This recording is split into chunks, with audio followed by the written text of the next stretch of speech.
cardboard cutter.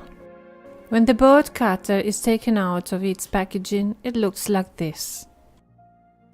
You will also find the blade protection and an envelope that contains the handle of the blade and the lock. The first thing to do is to apply the blade handle. I loosen the blocking screw.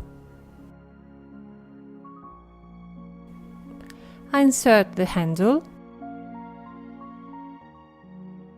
and tighten the screw.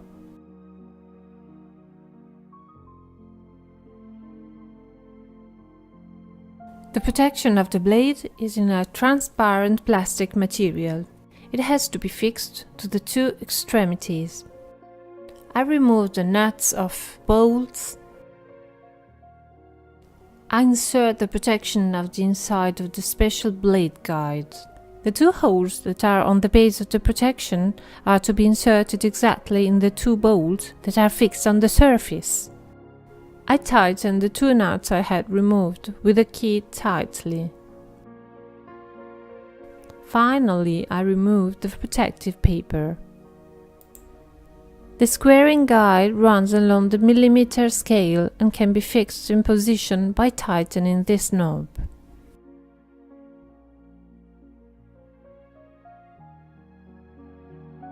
The cut is made by pulling the blade downwards and at the same time pressing the pedal, which makes the presser lower. It's possible to make a single cut with multiple downwards pushes. The cutter can cut various types of material such as paper, card,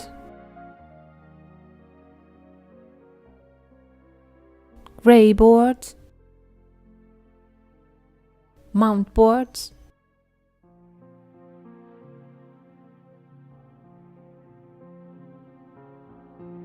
mezzanite, hardboard up to a maximum thickness of approximately 4 mm.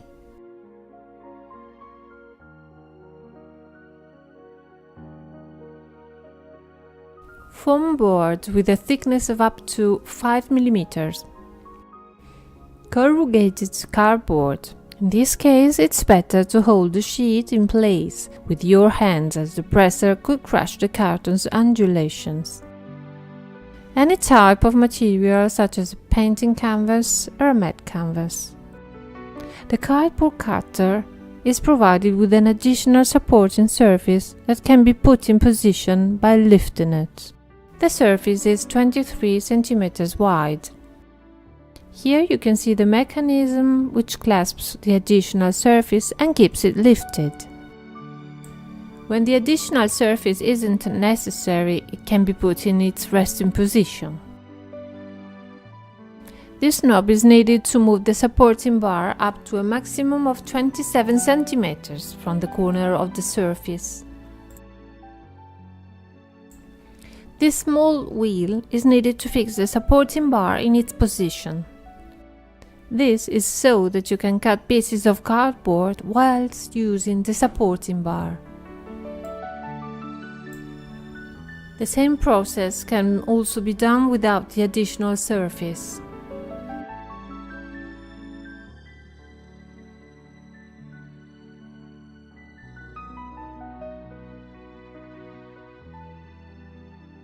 The additional surface can be particularly useful when you're cutting pieces of carton or paper.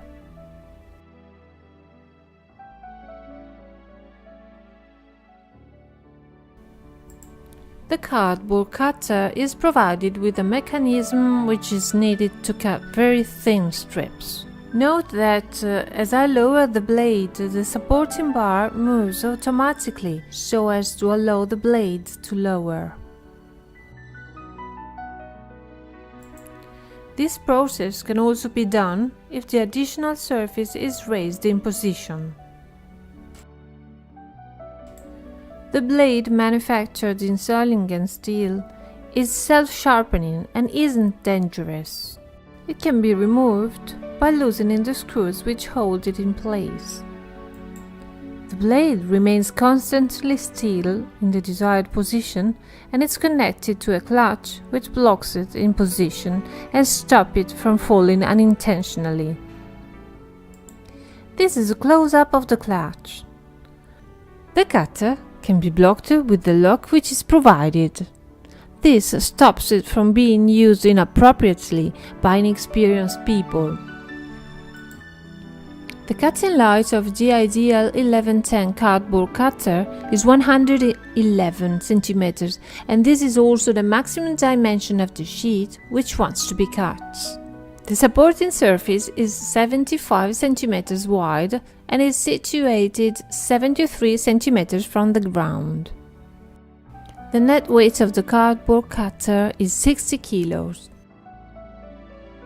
An instructions manual in the main languages is provided.